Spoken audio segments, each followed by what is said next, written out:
Before we begin, thank you very much to... Actually, no. There is no Patreon shout out. I just wanted to start another video like this for joining the Patreon campaign. So that's the last one I had in my queue, and I think it's appropriate that the last one in the shout-out queue was very much like how the shout-out streak kind of was, where people were just trying to troll either me or my audience with fake intros. So thank you for throwing one more of those at me. So the queue is currently empty. We're caught up on the shout-outs. Might shout out a couple other people because I had someone upgrade on Patreon, and I had someone throw me a good donation on coffee for Christmas. So thank you very much. We'll see if we can. I'll see if we'll probably shout those two out in future videos. But for today, let's talk about some weird little happenstance that we had going on thanks to HasLab. So this should just be a normal random review, but considering I'm reviewing what are technically accessories to larger figures, and knowing this is just going to get people to go, why aren't you reviewing those toys? Because they are very large, complicated, and I have a busy schedule. But this is a little weird happenstance, because one Victory Saber came with 2 members of the Rescue Patrol out of Transformers Victory, and then Deathsaurus came with 2 more. Meaning that between the two, you have what is essentially the most expensive team of Micromasters ever produced. Now, you could go find more expensive sealed ones on eBay, I am sure, but that's after market value. That's after they've been, 30-odd years old. These are still relatively new. In fact, a couple of them were like, earlier this year? Last year? When did Deathsaurus hit? It's been a bit. Point being, at normal retail price, it cost you $360, and that is before tax, that is before potential shipping, meaning there should be some people out there who paid $400 retail price to end up with this Micromaster set, even if that wasn't their intention.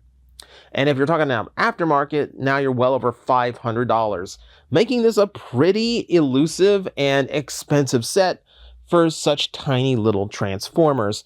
So I decided to take a look at what your $360 got you in the context of just being a team of Micromasters, starting with the team leader, Holly.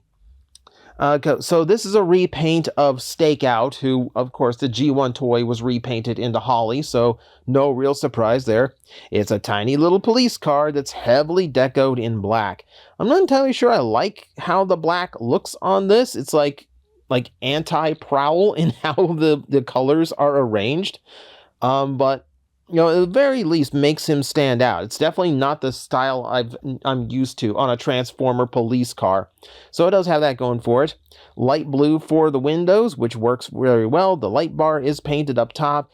For a HasLab item, I don't expect a Micromaster to be really skipping out on any paint detail. I'm pretty sure there's room in the budget for it. But no, it's a nice, cute little representation of a police car. So no big surprise there. So, transforming him, pretty simple. It is standard Micromaster fare. Flip up the front end. And then I'm going to pop the arms out first, which I don't think is the recommended thing to do with it. But I find on this version of the mold, if I try to flip out the legs without undoing the arms, that happens. The hip joints on this figure are actually very prone to being popped off. They'll do it the other way around too if you try to transform him down to a actual cop car again. So you need to be careful with the ball joints and do the toy in the right order to prevent that from happening. But as Holly, it's a fairly good representation of the Victory character. So this is the human this is the Victory equivalent of Bumblebee. This is like the human companion Transformer for that series. So you see a lot of him and not nearly as much of the rest of the team as a result. So this is the one you need to get right. Meaning the hips popping off so easily is a little bit of a downturn, unfortunately. We can take a closer look so you can see the sculpt. Holly does look quite a bit like his animation model in these colors, so very, very nice there. You can see the visor, little bits of yellow in the chest to break everything up. The sculpting is done fairly well, which I'd expect. It's Siege. Like, the sculpting in Siege went ham on everything. So yeah, Not a bad job. Bit of a backpack, but that's a Micromaster thing. Not a big deal. For articulation level, now because it's a Siege Micromaster, and pretty much all of them are going to have the same ones. It's a ball joint at the shoulders, which give you pretty good rotation there and movement. The hips, unfortunately, as we said, are very prone to popping off, and unfortunately, the pelvis section is a little bit hindering the shape there, which means, yeah, posing his legs in certain positions is just inviting them to break off. Now, you can pop them right back on, but it's very annoying that he can't hit certain poses without those ball sockets popping. It's unfortunate. You know, that's unfortunate. And unfortunately, it's been a long time since I've actually seen my Siege stakeout. It's buried in a toy bin somewhere, so I can't really compare to know if the original one had this problem or not. But those ball joints are so prone to popping because of the shape of the hip and the pelvis. I'm willing to bet they did. I'm willing to bet those popped off pretty easily as well. There is one more thing you can do with Holly here. Because he is a Siege Micromaster, he has a combined weapon mode with one of his partner figures. In this case, the one that he was packed with during Siege. So I'm going to flip out the little handle here that's underneath the hood of the car. And we're going to bring in Fire. And Fire has actual connection points here behind the tires that connect to these points on Holly's hood. So it's a 3-point connection, with one being the friction, the other two kind of just adjusting. And that creates your big super weapon that you're supposed to hand to a Transformer. And then watch as they lose a battle by having an entire squad of Decepticons laugh at them. The Siege weapon modes were a mistake. None of them look good. None of them look good. I think they're just a detriment to the toy to even pretend that they are there. But it's a feature and it still works on this version, so I have to include it. I have to mention it. Okay, so Holly, yeah, I wish your joints were better, buddy. We're going to send you over there and we're going to focus on Fire now. So, a slight repaint of Siege Red Hot or Red Heat, depending on which fiction you follow. This one is a far more minor job. Like, Holly and Stakeout look fairly different from each other. Fire and Red Heat, pretty much the same figure. Just slight differences. So if you got the Siege one, you've pretty much seen this. He makes a decent little fire truck considering he was retooled from a military tank style vehicle.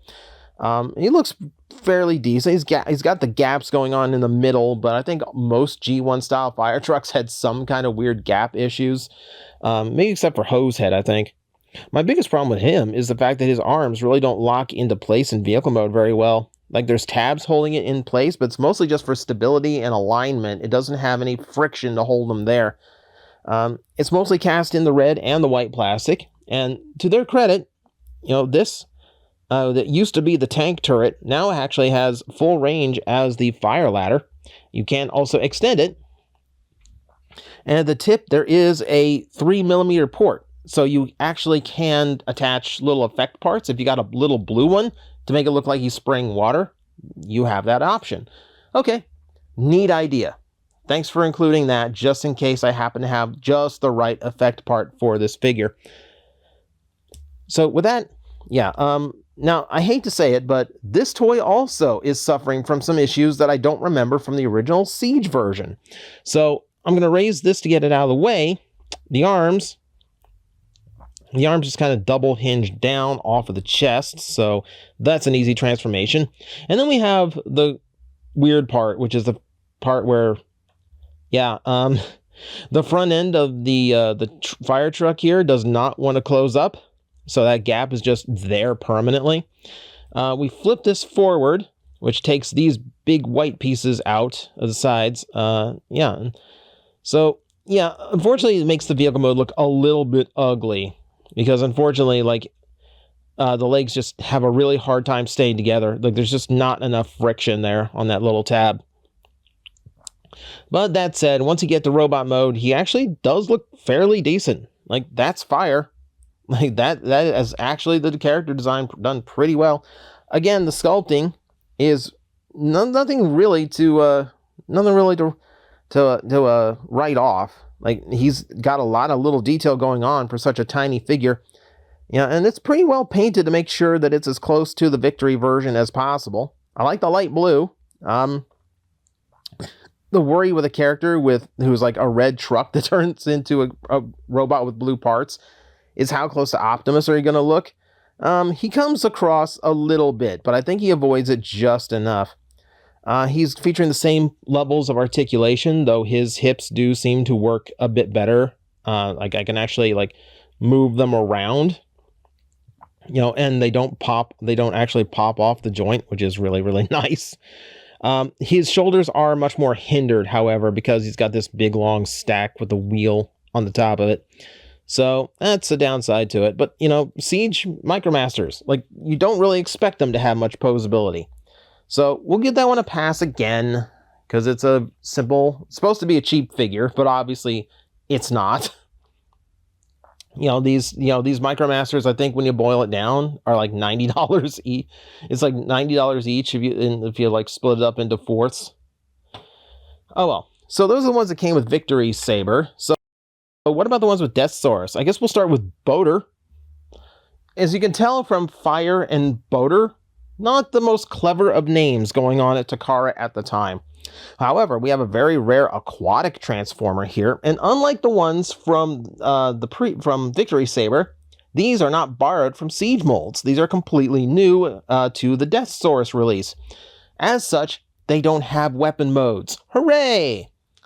They just make nice, solid figures, and because it's the first run of these figures, they actually feel way better. So Boater is what you expect. He is a bright blue speedboat with some white plastic showing through, and that's pretty much it. There's no real paint or detail to Boater, because really there's not a whole lot you can paint. I guess they could have painted the windows. That would have been a little bit nice. But I think, especially in the case of these, because that's going to be the front of his legs, if they had painted those, it might have made the look of the robot turn off a little, turn out not correct. So I can kind of see why skipping those still would have been nice. There's a little white spot. Yeah, I think that should have been painted at least. I'm guessing the white is probably a palm plastic. They couldn't do that too, because that's what's doing the majority of the transformation work on this figure. Still, it's a cute little boat. I'm not gonna harp on it for that. All right, we're gonna flip the rear of it out. It's going to take the top of the boat with it. That's going to fold in behind the legs to give it some kind of heel to rest on. And then the front of the boat is going to fold over, and that gives us Boater in his robot mode. Now, I took a look. Like, I believe this is all animation correct. I took a look. This does strike me as the right design. The faceplate threw me off for a second, but no, that is correct now that I think of it again.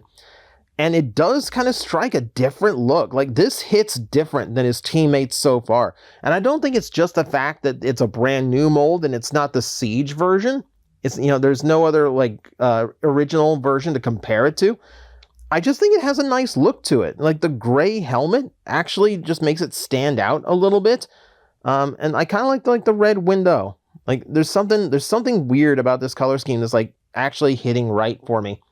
And I do like that they threw that little bit of red detail in. So you've noticed everyone in this set is kind of like dedicated to this white, red, blue with a little bit of black kind of color scheme.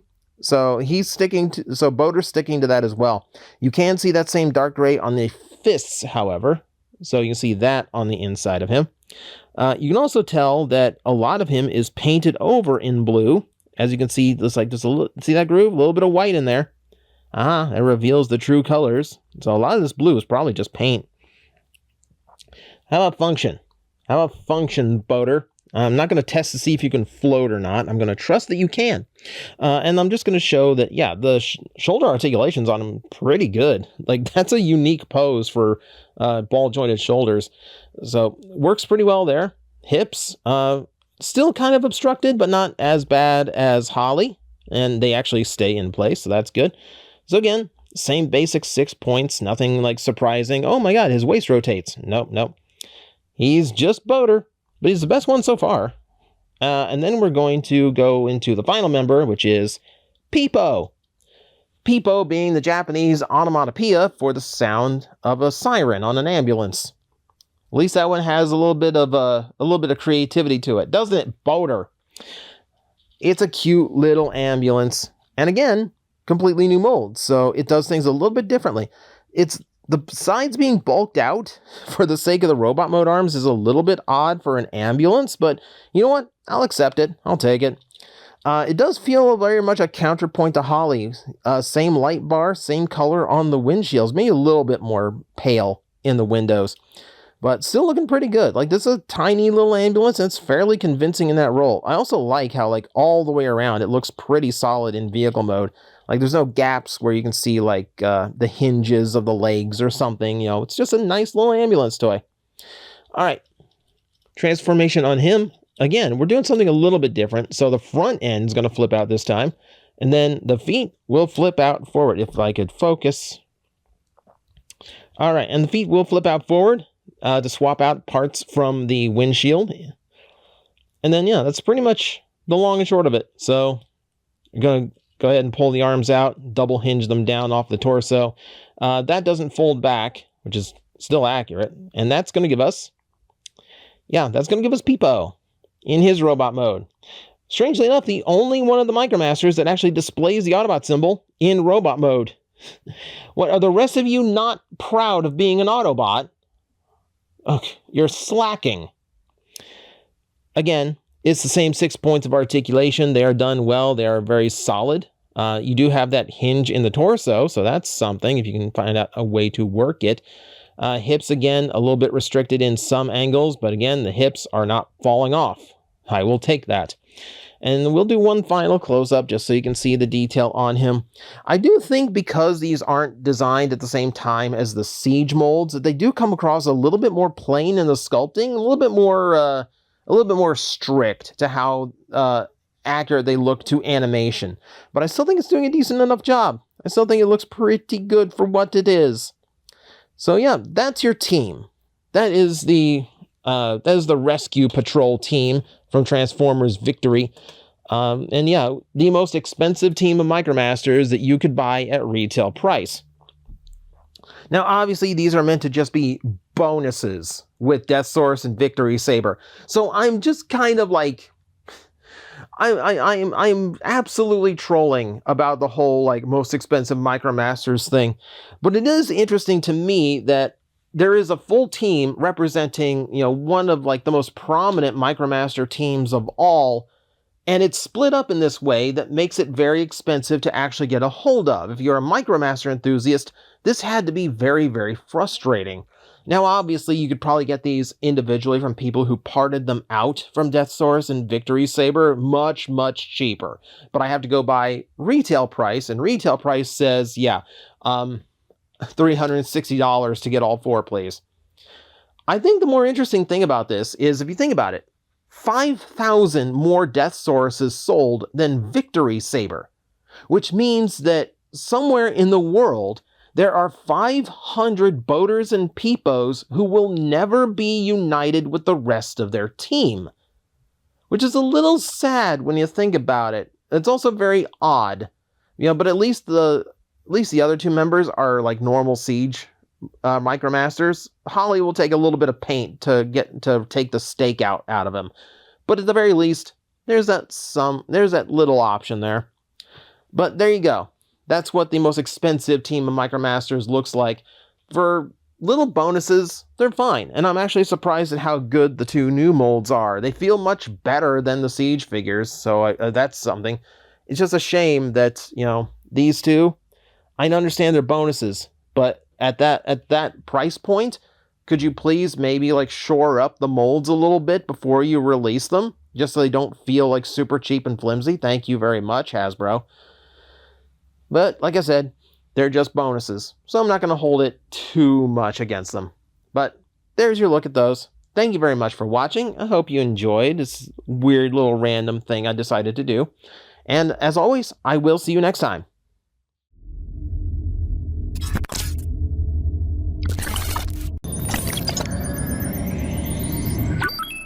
Analysis complete. Adapting translators to local language. Are you out there?